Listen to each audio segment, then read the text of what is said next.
कुछ गाँव ऐसे होते हैं जो नक्शे में तो दिखते हैं लेकिन समय के अंदर नहीं होते, और कुछ रातें ऐसी होती है जो बीत जाने के बाद भी आदमी के भीतर चलती रहती है।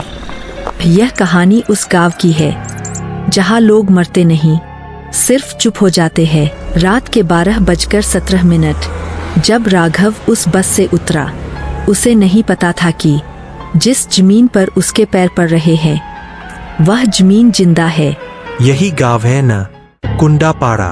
ड्राइवर भी अजीब नजर से देख रहा था। मोबाइल देखता है, नेटवर्क नहीं है।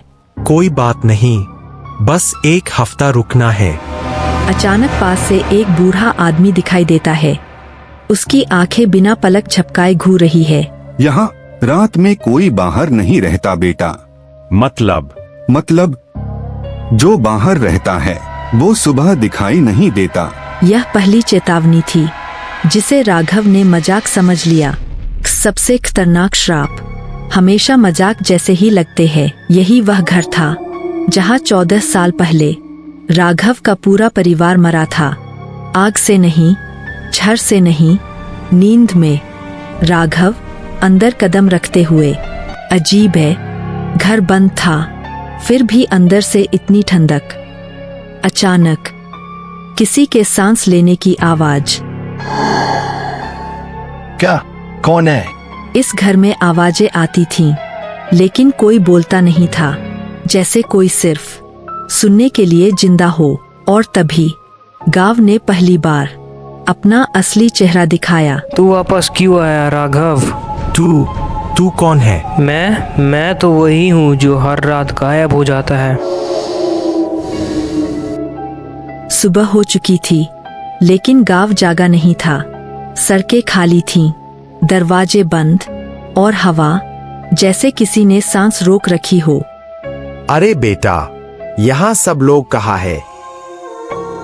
रात के अंदर राघव जमीन पर बनी तस्वीर देखता है। एक घर और घर के अंदर बहुत सारी आंखें।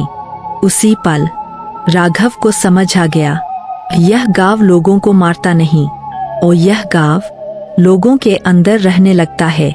राघव को अब यकीन हो चुका था कि यह गांव सिर्फ खामोश नहीं है, यह सुन रहा है।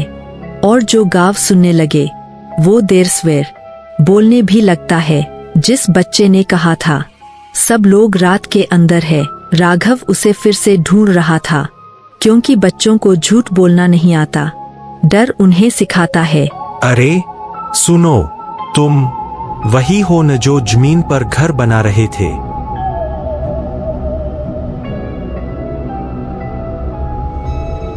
तू बाहर क्यों घूम रहा है बेटा? मांझी, यहाँ कोई दिख क्यों नहीं रहा? दिखने के लिए जिंदा होना पड़ता है। उस एक वाक्य ने राघव की रीढ़ में बर्फ उतार दी। आप क्या कहना चाहती है? आज रात देखना, जब गांव चलेगा। राघव अब जान चुका था कि रात आने से पहले उसे जवाब चाहिए। तू डरता नहीं है क्या?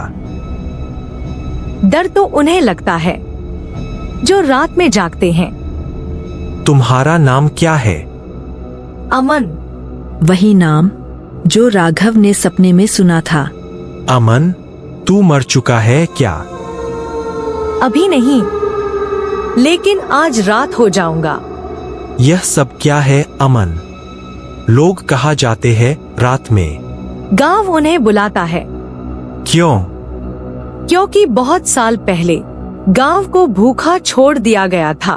और फिर अमन ने वह बात बताई जिसे सुनकर राघव की रूह कांप गई।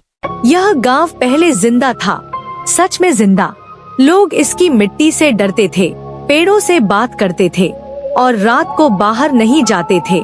लेकिन फिर शहर आया, सड़कें आईं और लोगों ने कहना शुरू किया, यह सब झूठ है। जब इंसान किसी डर को झूठ कह देता है तो वह डर और गुस्से में आ जाता है। गांव ने फैसला किया कि अब वो खुद याद दिलाएगा कि वो है। शाम होते ही गांव ने सांस रोक ली। अमन, आज रात क्या होगा? आज तू देखेगा। और फिर गाँव चलने लगा। ये लोग जिंदा है। नहीं, उस आवाज में एक नहीं सैकड़ों गले थे। ये मर रहा है। नहीं, यह लौट रहा है।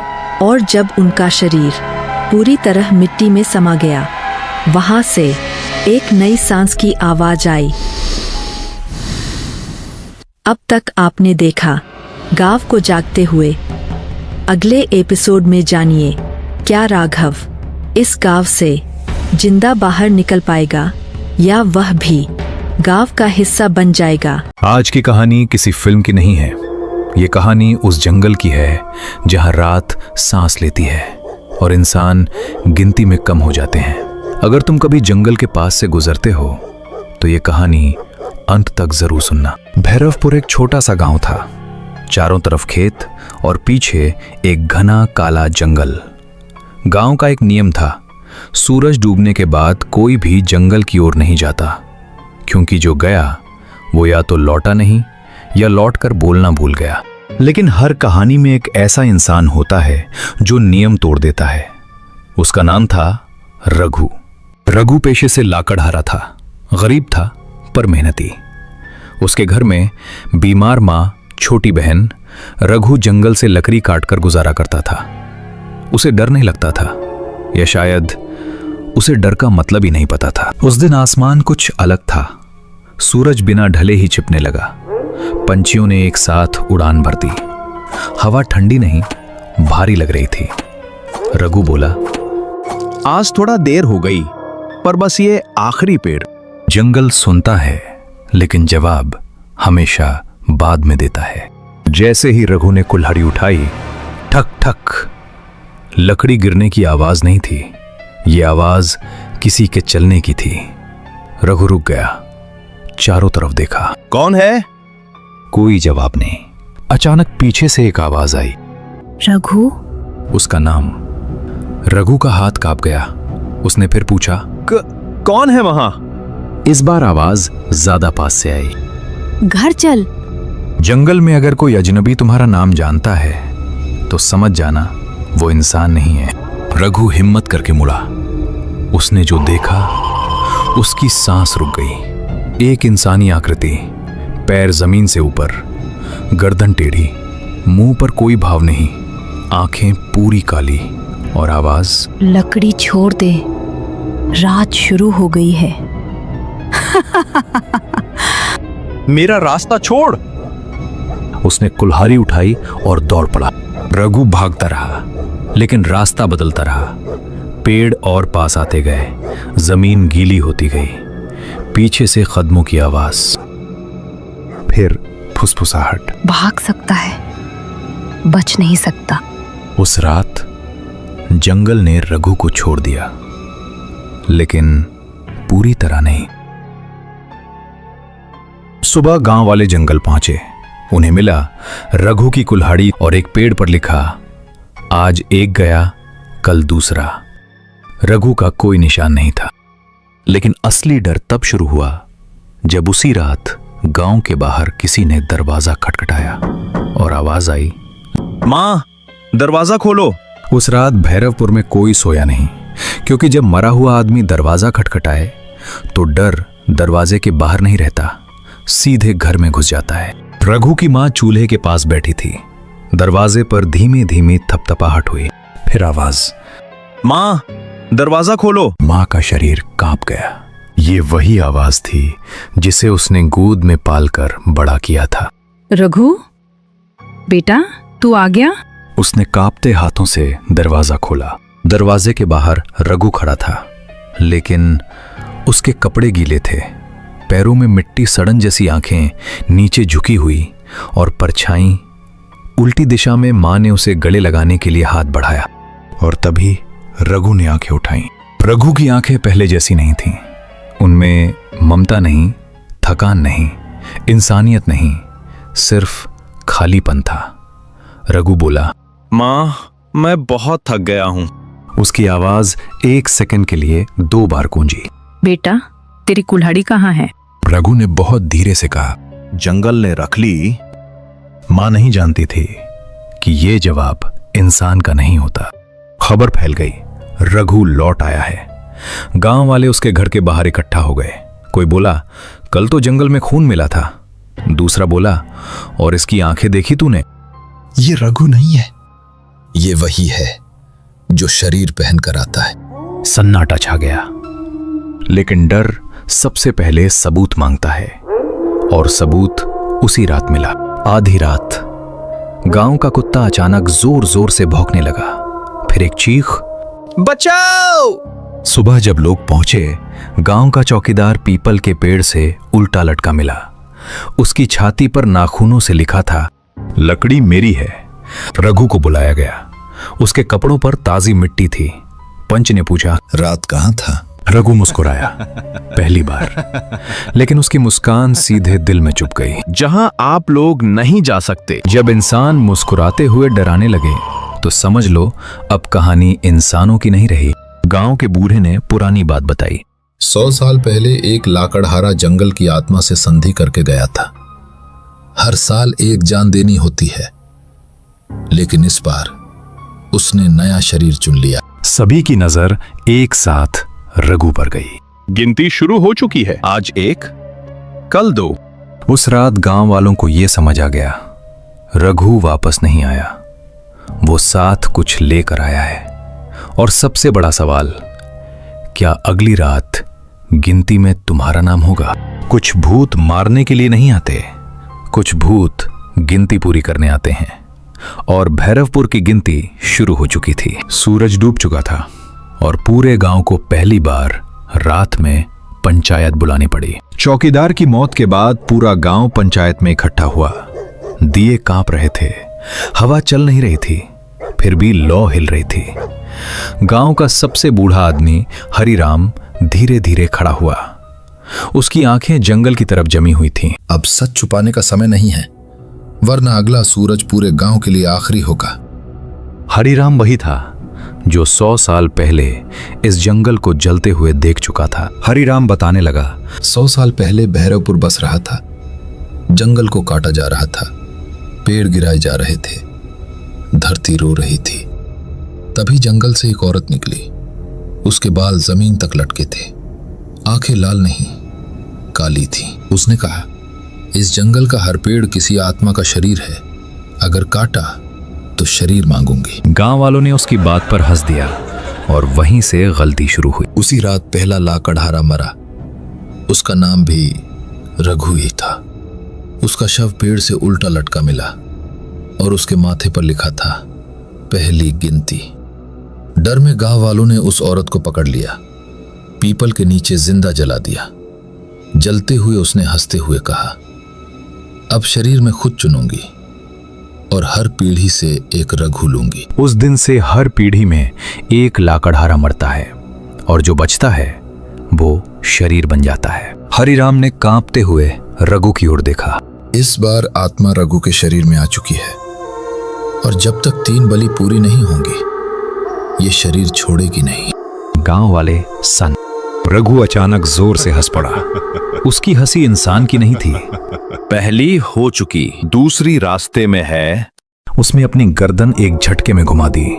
हड्डी टूटने की आवाज आई और वो फिर भी खड़ा था। जब शरीर टूट जाए और आत्मा मुस्कुराए तो समझ लो अब नियम बदल चुके हैं। रात को रघु गांव के बाहर पीपल के पास खड़ा था। उसकी आवाज हवा में गूंजी, जो जंगल से लेता है वही लौटाता है। अचानक एक और चीख गूंजी। सुबह एक बच्चे का पिता कुएं में उल्टा मिला। उसकी पीठ पर नाखूनों से लिखा था, दूसरी गिनती। अब सिर्फ एक बाकी थी। हरिराम बोला, तीसरी बलि सबसे कीमती होती है, वही जो आत्मा को पूरी ताकत दे देती है। और सबकी नजर एक साथ रघु की मां पर चली गई। रात गहराने लगी। रघु अपनी मां के दरवाजे के सामने खड़ा था। दरवाजा खुद ब खुद चरमराया और अंदर से आवाज आई, रघु। उसके मुंह से 2 आवाजें एक साथ निकली। हाँ मां, और अब तीसरी पूरी होगी। कुछ कहानियां डराने के लिए नहीं होती, कुछ कहानियां याद दिलाने आती हैं कि जंगल कभी माफ नहीं करता। रघु की मां दरवाजे के सामने खड़ी थी। लकड़ी का दरवाजा अपने आप कांप रहा था। बाहर रघु की परछाई उल्टी खड़ी थी। मां ने कांपती आवाज में कहा, अगर तू मेरा बेटा है तो एक बार माँ कहकर बुला। दरवाजे के बाहर कुछ सेकंड की खामोशी, फिर आवाज आई, मां। लेकिन उसी पल एक दूसरी आवाज भी गूंजी, अब बहुत देर हो चुकी। मां समझ गई जिस शरीर को वो देख रही है उसमें उसका बेटा अकेला नहीं है। अचानक दरवाजा जोर से खुला। रघु अंदर आया, लेकिन उसका चेहरा आधा इंसान आधा काला। उसके पीछे हवा में एक स्त्री की आकृति उभर आई, बाल बिखरे हुए, आंखें काली, आवाज गहरी। तीसरी गिनती सबसे प्यारी। अगर गिनती ही चाहिए तो मुझे ले ले, लेकिन मेरे बेटे को छोड़ दे। और तभी पहली बार आत्मा चुप हुई। रघु के मुंह से कमजोर सी आवाज निकली, मां, मैं यहां हूं। रघु घुटनों पर गिर पड़ा। उसकी आंखों से काले आंसू बहने लगे। अगर शरीर खुद आत्मा को नकार दे तो जंगल को फैसला लेना पड़ता है। जंगल सब कुछ देख रहा था और अब न्याय का समय था। चारों तरफ से पेड़ों की जड़ें जमीन से बाहर आने लगी। हवा गूंजने लगी। आत्मा चीखी, मैंने 100 साल इंतजार किया, अब कोई मुझे रोक नहीं सकता। मां आगे बढ़ी। उसने रघु के माथे पर हाथ रखा। बेटा, इंसान बनकर मरना भूत बनकर जीने से अच्छा है। और उसने रघु को कसकर गले लगा लिया। मां का स्पर्श वो चीज थी जो जंगल की आत्मा कभी समझ नहीं पाई। आत्मा जोर से चीखी, नहीं, तीसरी गिनती इच्छा से होनी थी, छीनने से नहीं। आत्मा जंगल में खिंचती चली गई और रघु मां की गोद में शांत हो गया। उसकी सांस धीरे, फिर बंद। जंगल एकदम शांत हो गया। रघु मर गया, लेकिन आत्मा हार गई। सुबह जंगल हरा भरा था। कोई डर नहीं, कोई आवाज नहीं। पीपल के पेड़ पर एक नई लिखावट थी, गिनती समाप्त। भैरवपुर बच गया, लेकिन गांव वालों ने एक नियम हमेशा के लिए लिख लिया, जो जंगल से लेता है वो इज्जत के साथ ले, वरना जंगल याद दिलाना जानता है। बहुत पुराने समय की बात है। पहाड़ों और घने जंगलों के बीच बसा एक छोटा सा गांव था, वीरपुर। गांव छोटा था, लेकिन वहां के लोगों के दिल बड़े थे। मिट्टी के घर, बैलगाड़ियां, जंगलों से आती ठंडी हवा और शाम को मंदिर की घंटियों की आवाज, यही उस गांव की पहचान थी। उसी गांव के किनारे एक टूटी हुई झोपड़ी में रहता था 19 साल का एक लड़का, कालू। काला सांवला चेहरा, दुबला शरीर, लेकिन आंखों में आग। उसके कपड़े फटे हुए थे, पैरों में चप्पल तक नहीं थी, लेकिन उसके अंदर कुछ बड़ा करने की भूख थी। उसके पिता कई साल पहले मर चुके थे। घर में सिर्फ उसकी बूढ़ी और बीमार मां थी, गौरी। गौरी कई महीनों से बीमार थी। उसका शरीर कमजोर हो चुका था। गांव का वैद्य कहता था कि अगर जल्दी इलाज नहीं हुआ तो उसे बचाना मुश्किल होगा, लेकिन इलाज के लिए पैसे चाहिए थे और कालू के पास खाने तक के पैसे नहीं थे। रात को जब पूरा गांव सो जाता, तब कालू चोरी छिपे जंगल में जाता और लकड़ियां काटकर बेचता। जंगल राजा का था, वहां से लकड़ी काटना मना था। पकड़े जाने पर हाथ काट दिए जाते थे, लेकिन कालू के पास कोई और रास्ता नहीं था। एक रात उसकी मां ने कमजोर आवाज में पूछा, बेटा, कब तक यूं अपनी जान खतरे में डालता रहेगा? कालू मुस्कुराया, जब तक आपको ठीक नहीं कर देता माँ। अगर तुझे कुछ हो गया तो? मेरे रहते आपको कुछ नहीं होगा। गौरी की आंखों में आंसू आ गए। उस रात भी कालू कुल्हाड़ी लेकर जंगल की तरफ निकल पड़ा। आसमान में बादल थे, बिजली चमक रही थी, हवा में डर था, लेकिन कालू नहीं रुका। उसे पैसे चाहिए थे, मां को बचाने के लिए। रात गहरी हो चुकी थी। जंगल में सिर्फ झींगुरों की आवाजें थी। कालू पेड़ पर चढ़कर सूखी टहनियां काट रहा था। तभी अचानक दूर से किसी जानवर के चीखने की आवाज आई। कालू ने नीचे देखा, एक बूढ़ा हिरण जान बचाकर भाग रहा था। और उसके पीछे एक विशाल शेर दौड़ रहा था। शेर की आंखें लाल थी, उसके पंजे जमीन फाड़ रहे थे। बूढ़ा हिरण बहुत कमजोर था, साफ दिख रहा था कि वो ज्यादा देर नहीं भाग पाएगा। कालू के हाथ कांपने लगे। अगर वो नीचे उतरा तो शेर उसे भी मार देगा। लेकिन तभी उसे अपनी मां की बात याद आई। अच्छा इंसान वही है जो दूसरों की मदद करे। कालू ने बिना सोचे कुल्हाड़ी उठाई और पूरी ताकत से शेर की तरफ फेंक दी। धड़ाम! कुल्हाड़ी शेर के पास पेड़ में जाकर धंसी। शेर डरकर जोर से दहाड़ा और अंधेरे में भाग गया। कालू तेजी से पेड़ से नीचे उतरा। हिरण कांप रहा था, उसकी सांसें तेज थीं। तभी अचानक कुछ अजीब हुआ। हिरण की आंखों में नीली रोशनी चमकने लगी। उसके शरीर के चारों तरफ धुआं फैल गया। कालू पीछे हट गया। कुछ ही सेकंड में हिरण की जगह एक लंबा बूढ़ा आदमी खड़ा था। आंखें चमक रही थीं और हाथ में लकड़ी की छड़ी थी। कालू डर गया। तुम कौन हो? तो कौन है ये राक्षस जैसा दिखने वाला आदमी जिसे देखकर कालू डर गया? क्या ये कालू का मदद करेगा या उसे मार डालेगा? इसके आगे की कहानी जानने के लिए मेरे चैनल से जुड़े रहिए और कमेंट में लिखिए नेक्स्ट पार्ट, ताकि मैं इससे आगे की कहानी आप सबको दिखा सकूं। और इसी तरह की कहानी देखने के लिए मेरे चैनल को सब्सक्राइब कीजिए, मेरे वीडियो को लाइक करिए, शेयर करिए और बेल आइकन प्रेस कीजिए। Thanks for watching.